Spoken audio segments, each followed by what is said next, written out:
రహీం చాచా,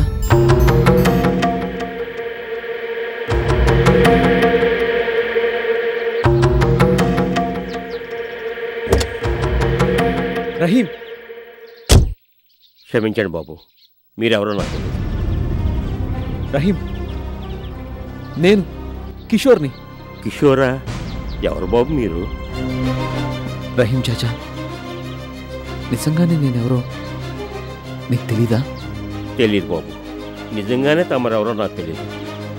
నాకు రాధాబేటికి దేవుళ్ళంటి డాక్టర్ బాబే తెలుసు. మనసున్న మహారాజు లాంటి ఆ మంచి మనిషి మాత్రమే తెలుసు. కానీ నమ్ముకున్న ఆడదాన్ని మర్చిపోయి కళ్ళ ముందు ఉండి కూడా పలకరించకుండా ఓ నరసమ్మతో నేను లేనని అబద్ధం చెప్పించే గొప్ప డాక్టర్ బాబు ఉన్నాడే, డాక్టర్ కిషోర్ బాబు. ఆయన ఎవరో మాకు తెలియదు, అస్సలు తెలియదు బాబు. క్షమించండి. రహీం, నువ్వు ఇలా ఎందుకు మాట్లాడుతున్నావో నాకు తెలుసు. కానీ ఆ రోజు నేను మీతో ఎందుకు మాట్లాడలేకపోయానో నీకే కాదు, రాధకు కూడా తెలీదు. కిషోర్ బాబు? అవును, మీరు నన్ను కలవాలనే హాస్పిటల్కి వచ్చారని తెలుసు. కానీ హారిక పాప మీద ఒట్టు పెట్టించుకుని నా కాళ్ళు చేతులు కట్టేసింది. రాధని కన్నెత్తి చూడకూడదని, కనిపించినా మాట్లాడకూడదని శాసించింది. ఏంటి బాబు మీరనేది? హారికమ్మ పాప మీద ఒట్టు పెట్టించుకుందా? అవును రహీం. మీ రక్తం పంచుకు పుట్టిన ఈ బిడ్డ సాక్షిగా చెప్పండి, ఇక మీద రాధను కలుసుకోనని, కనీసం ఫోన్లో కూడా మాట్లాడని. సిగ్గు లేకుండా అదే మిమ్మల్ని కలవాలనొచ్చినా దాని వైపు కన్నెత్తి కూడా చూడను అని చెప్పండి, ప్రమాణం చేసి చెప్పండి. అందుకే రాధ ఎంత నిష్ఠురంగా మాట్లాడినా మౌనంగా ఉండిపోయాను. పాపకు తండ్రిగా నేను నా బాధ్యతలను విస్మరిస్తున్నాను అని ఎగతాళి చేసిన నాలో నేనే కుమిలిపోయాను తప్ప కనీసం రాధతో ఒక్క మాట కూడా మాట్లాడలేకపోయాను. క్షమించండి డాక్టర్ బాబు, అసలు విషయం తెలియక తమను అపార్థం చేసుకున్నాను. పర్వాలేదు, ఇప్పటికైనా నన్ను అర్థం చేసుకుంటే చాలు. రహీం, నువ్వు నాకు సహాయం చేయగలవా? చెప్పండి బాబు, రాధమ్మ కోసం మీకోసం నేనేం చేయమన్నా చేస్తాను. సందేహించకుండా చెప్పండి బాబు. రాధా బేటీకి మీ మాటగా ఏమైనా చెప్పమంటారా? ఈ కిషోరు నువ్వు అనుకుంటున్నంత దుర్మార్గుడు కాదని రాధకి నా మాటగా చెప్పు.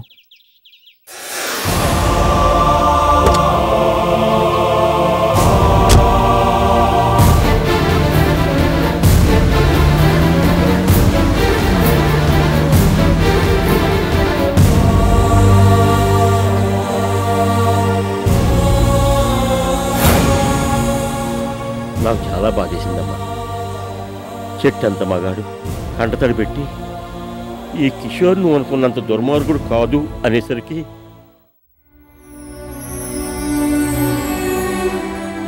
నువ్వు నేను ఇద్దరం ఆ బాబుని తప్పుగా అర్థం చేసుకున్నావమ్మా. రహీం చాచా? అవును బేటీ, తాళి కట్టిన ఆడది తాటకగా మారి రక్తం పంచుకుని పుట్టిన బిడ్డ మీద అంత పెద్ద ఉట్టి వేయించుకున్నాక కిషోర్ బాబే కాదు ఏ మగాడైనా ఇంకేం చేస్తాడు? అవును, అక్కని కాదని ఆయన ఏమి చేయలేరు, నేను ఏమి చేయలేను. కానీ మా ముగ్గురు మధ్య ముక్కు పచ్చలారని నా బిడ్డ అన్యాయంగా నలిగిపోతోంది. అన్నీ ఉండి అందరూ ఉండి ఏ అచ్చటా ముచ్చటా లేకుండా కన్న తండ్రి ఇంట్లోనే దిక్కులేని దానిలా బతుకుతోంది. ఎందుకు ఎందుకు అదేం పాపం చేసిందని దానికి శిక్ష?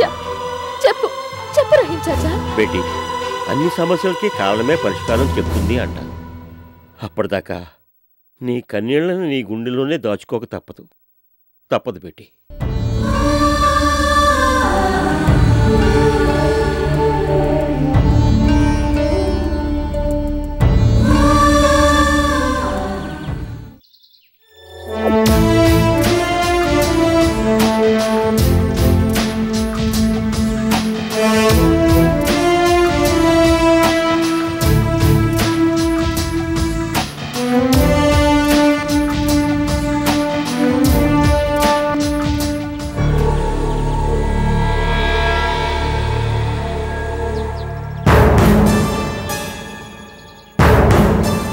ప్యాంట్ జేబులో ఇంత డబ్బు ఎక్కడిది?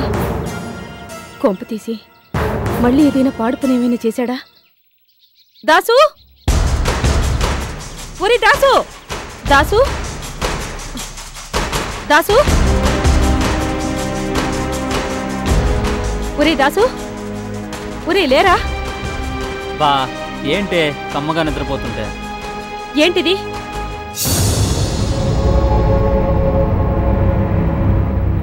అడిగేది నిన్నే. ఇంత డబ్బు నీకెక్కడిది? ఎక్కడిదంటే మగాడిని సచ్చి చేడి సంపాదించాను. దాసు నిజం చెప్పు. అమ్మా ఏంటే అక్కడికి నేను ఎవరితో పర్సు కొట్టేసి తెచ్చినట్టు ఆ ప్రశ్నలేంటి? ఆ డబ్బు నా కష్టార్జితం. కష్టార్జితమా? ఉద్యోగం లేదు, సద్యోగం లేదు, ఇంత డబ్బు నీకెక్కడిదిరా? ఎక్కడదా? రెక్కల ముక్కలు చేసుకుని సంపాదించాను. ఇన్నాళ్ళు నన్ను అచ్చోసిన అంబోతులా బలాదురుగా తిరుగుతున్నావు అనేదానివిగా. నేను తిరిగింది ఇందుకోసమే. నెల రోజులు కష్టపడ్డాను, జీతం నన్నే ఇచ్చారు. ఆ డబ్బే ఈ డబ్బు. నిజంగానా దాసు? మరి నాతో మాట మాత్రమేనా? ఎందుకు చెప్పలేదు అంటావు అంతేనా? నిన్ను సర్ప్రైజ్ చేద్దామని ఒకేసారి జీతం డబ్బులు తీసుకొచ్చి నీ చేతుల్లో పోసి సంతోషంతో నిన్ను ఉక్కిరి బిక్కిరి చేద్దామని. మరి పోయలేదే? అది రాత్రి వచ్చేసరికి లేట్ అయిపోయింది. తెల్లారగానే లేచిద్దాం అనుకునేలోగానే బట్టలు ఉతుకోబోతూ అమ్మ చూసేసింది, అంతేనా? అంతే అంతే. ఇంతకీ నీ జీతం ఎంత? 10,000ఏనా? 10,000. చూడని కూడా చూడకుండా అంత కరెక్ట్గా ఎలా చెప్పేవే? ఎలా చెప్పానా? ఇది వీడి జీతం డబ్బులు కాదు కాబట్టి, కొట్టుకొచ్చిన డబ్బు కాబట్టి. దాసు నేనేం కొట్టుకురాలేదు. కొట్టుకురాలేదు కానీ కొట్టేయించి తీసుకున్నావు. కావేరి చేత బీరువాలోంచి దొంగతనం చేయించి మరీ తీసుకున్నావు. శృతి ఏంటి నువ్వనేది? బీరువా ఏంటి, కావేరేంటి? చెప్తానమ్మా, నీ కొడుకు చేసిన ఘనకార్యం మొత్తం చెప్తాను. కావేరి అని మా బాస్ గారి మేనకోడలుంది.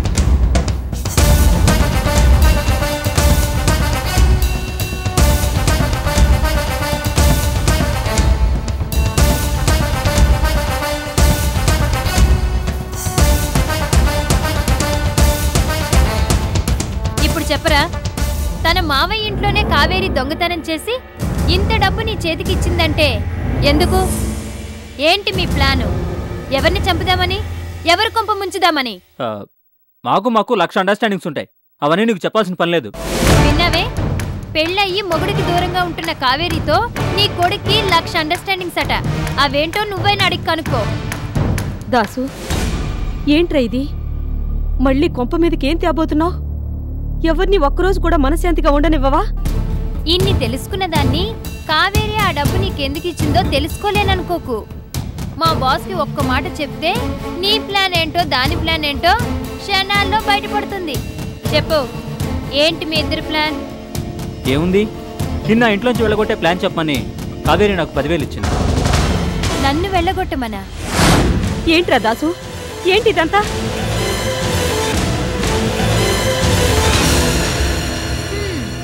ఏరా, డబ్బిస్తే ఏ పనైనా చేస్తావా? ఇచ్చి చూడు, చేయకపోతే అప్పుడు అడుగు. డబ్బిస్తే ఏ పనైనా చేస్తావా? డౌటా? కావేరి 10,000 ఇచ్చింది, నిన్ను వెళ్ళగొట్టే ఐడియా చెప్తాను అన్నాను. నువ్వు ఓ 10,000 కొట్టు, అదే ఇంట్లోంచి కావేరిని వెళ్ళగొట్టే సూపర్ ప్లాన్ చెప్తాను. Good, very good. ఇదిగో 1000 రూపాయలు అడ్వాన్స్ ఉంచుకో. పనేంటో అతి త్వరలోనే చెప్తాను. ఏంటి, నేనేమైనా ఎదవలా కనిపిస్తున్నానా? అది నా డబ్బు. చ ఊరుకో. మగాణ్ణి ఇంటి ఖర్చుల కోసం కష్టపడి సంపాదించాను అని అమ్మ చేతిలో పోసాక ఇంకా నీ డబ్బేంటి? ఇది మన డబ్బు. అమ్మా పదవే, ఈ 9,000 పెట్టి సూపర్ బజార్కెళ్ళి నెలకు కావలసిన సరుకులన్నీ తెచ్చుకుందాం. రా.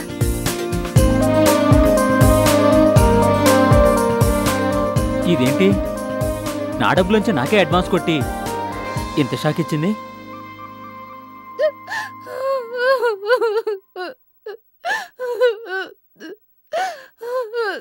కావేరి, ముందా ఏడు పాపు. మావయ్య నీతో అర్జెంటుగా మాట్లాడాలి. ఉన్నపళంగా రా అంటే పనులని మానుకొని వచ్చాను. అసలు ఏం జరిగిందో చెప్పకుండా అలా ఏడుస్తూ కూర్చుంటే నాకేం తెలుస్తుంది? చెప్పు, ఎందుకు రమ్మన్నా? చిన్నమావయ్య, ఇంటి దొంగని ఈశ్వరుడైనా పట్టలేడంటారు, అవును కదా? అవును. ముందు నవ్వుతూ ఉంటూనే మన వెనకే గోతులు తీసేవాళ్ళు ఉంటారు అంటారు, నిజమేనా? అవును, నిజమే. అయితే ఆ ఇంటి దొంగకి, ఆ గోతులు తీసే శృతికి నువ్వే బుద్ధి చెప్పాలి. అంతేకాదు, ఈ ఇంట్లోంచే దాన్ని వెళ్ళగొట్టాలి. నచ్చని వాళ్ళని బయటకు వెళ్ళగొట్టడంలో నువ్వు ఎక్స్పర్టివ్ కదా, నీకు నా సాయం కావాలా? చిన్నమావయ్య, నువ్వేదో సాయం చేస్తావని రమ్మన్నాను కానీ ఇలా ఎత్తి పడవడానికి కాదు. సర్లే, అసలు విషయం ఏంటో చెప్పు. ఏం చెప్పేది నా బొందా? కడుపు చించుకుంటే కాళ్ళ మీద పడుతుందని. కావేరి, నాకు నీ సోదంతా వినే టైం లేదు. స్ట్రైట్ గా పాయింట్లోకి రా. కర్మ, నేను తప్ప అందరూ బిజీనే. వస్తాను, స్ట్రైట్ గా పాయింట్ లోకే వస్తాను. అసలు ఏం జరిగిందంటే,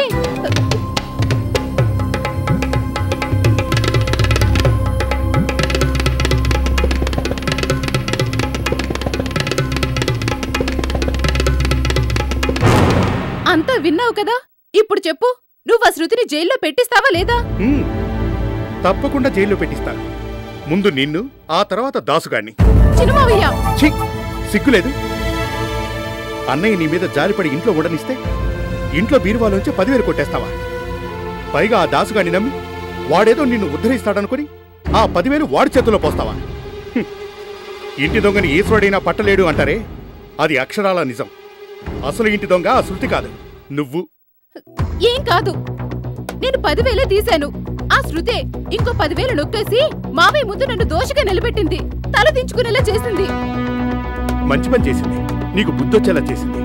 కర్మ, నువ్వు దాన్ని సపోర్ట్ చేస్తున్నావా? అవునులే, నువ్వు మగాడివే కదా. పెదమావయ్య వైపు చూసినట్టు అది నీ వైపు ఎప్పుడో ఓరగా చూసుంటుంది. పెద్ద స్ట్రిక్ట్ పోలీస్ ఆఫీసర్ అని చెప్పుకుని నువ్వు కూడా అయిపోయి ఉంటావు. కావేరి, పిచ్చి పిచ్చిగా మాట్లాడకు. తప్పు చేసిన వాళ్ళు ఎవరైనా సరే నా దృష్టిలో ఒక్కటే అని మాటల్లో చెప్పడం కాదు, చేతల్లో చేసి చూపించు. చూపిస్తాను. ఈ ఇన్స్పెక్టర్ అర్జున్ అంటే ఏంటో ఆ శృతికి మాత్రమే కాదు, అందరికీ అర్థమయ్యేలా చేస్తాను.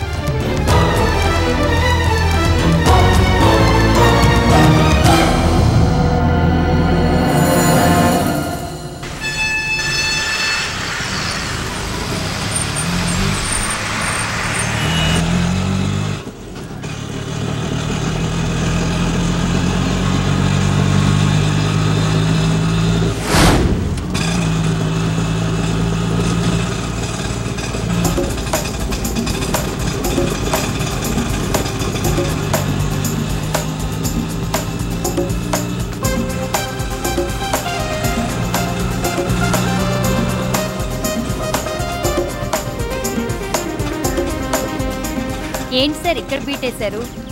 చెక్కింగా? అవును, దొంగల కోసం. మేం దొంగలమని ఎవరు మెళ్ళో బోర్డు పెట్టుకుని తిరగరు కదా, మరి ఎలా గుర్తుపడతారు సార్? దొరికేదాకా అందరూ దొరలే.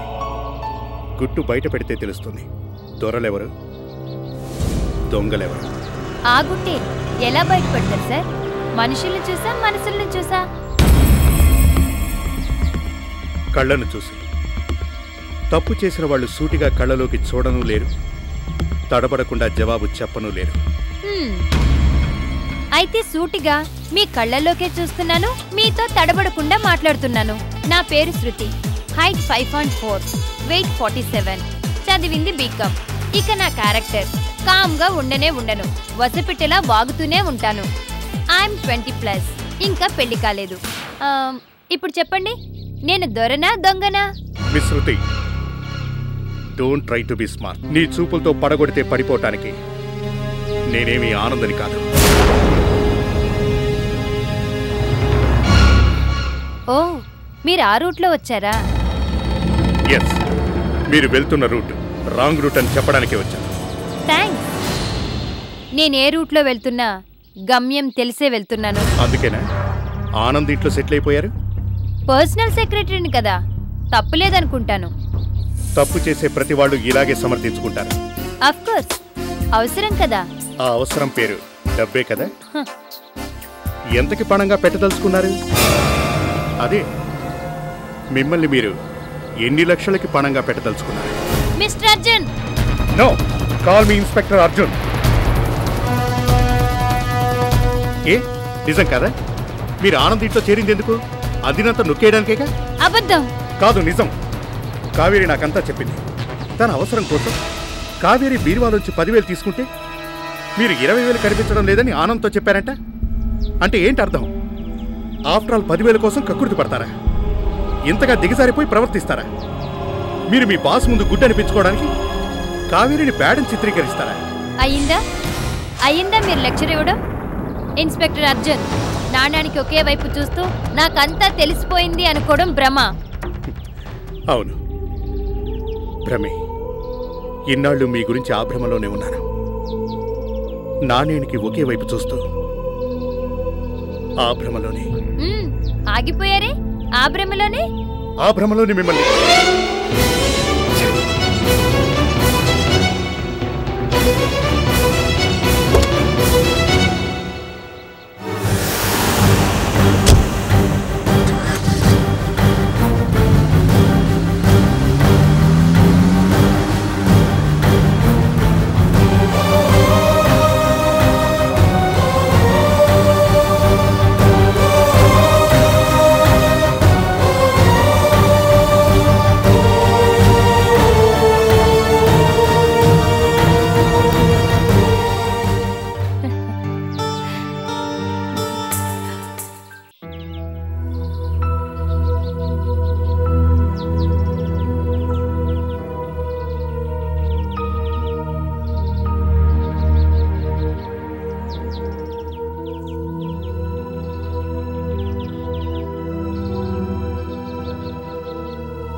చూడండి, మీరు పేషెంట్స్ తో బిజీగా ఉండొచ్చు. ఇది బిజినెస్ టైం కాకపోను వచ్చు. మీకు నాతో మాట్లాడడం ఇష్టం లేకపోను వచ్చు. కానీ పాప విషయంలో కన్న తండ్రిగా మీరు ఏ బాధ్యతల్ని తీసుకోకపోయినా కన్న తల్లిగా నేను మాత్రం నా బాధ్యతని మర్చిపోను.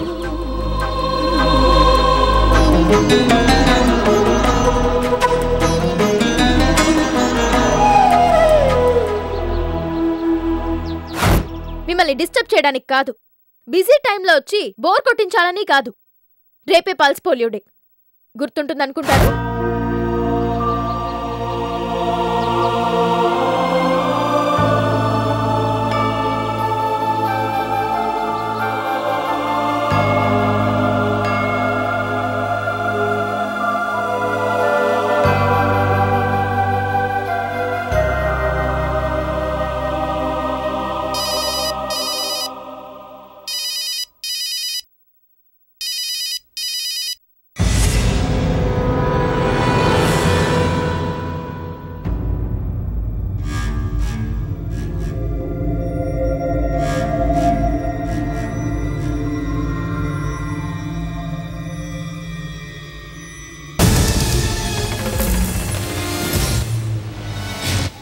ఇక్కడేం చేస్తున్నారు?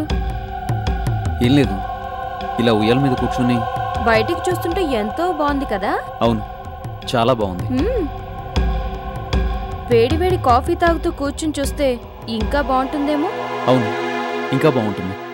అయితే వెళ్ళి తెచ్చుకోండి. వేడి వేడి కాఫీ డైనింగ్ టేబుల్ మీద రెడీగా పెట్టాను.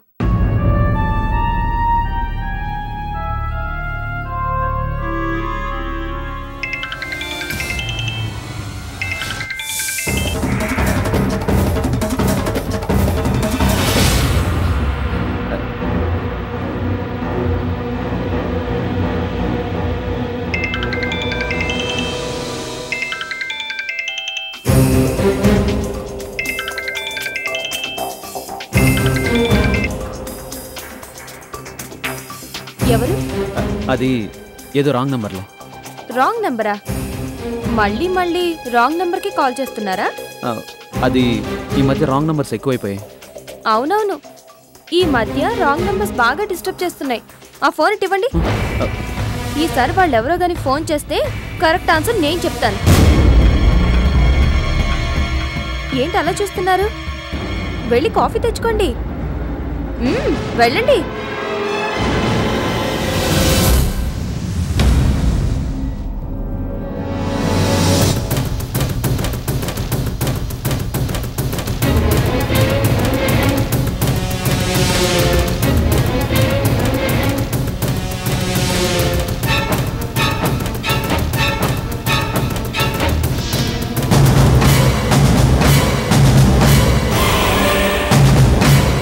చెప్పినట్టే నేను వింటాను, నువ్వు వినాలి. నీకు కావలిస్తే నువ్వు వినుకో, నేనెందుకు వినాలి? ఎందుకంటే ఈ ఇంట్లో దీపం పెట్టే ఆడదిక్కుగా ఉండబోతోంది కాబట్టి. మీ మీద పోలీస్ స్టేషన్లో కంప్లైంట్ రిజిస్టర్ అయింది. కంప్లైంట్? ఏ రకమైన కంప్లైంట్? అడల్టరీ, వ్యభిచారం. అర్జున్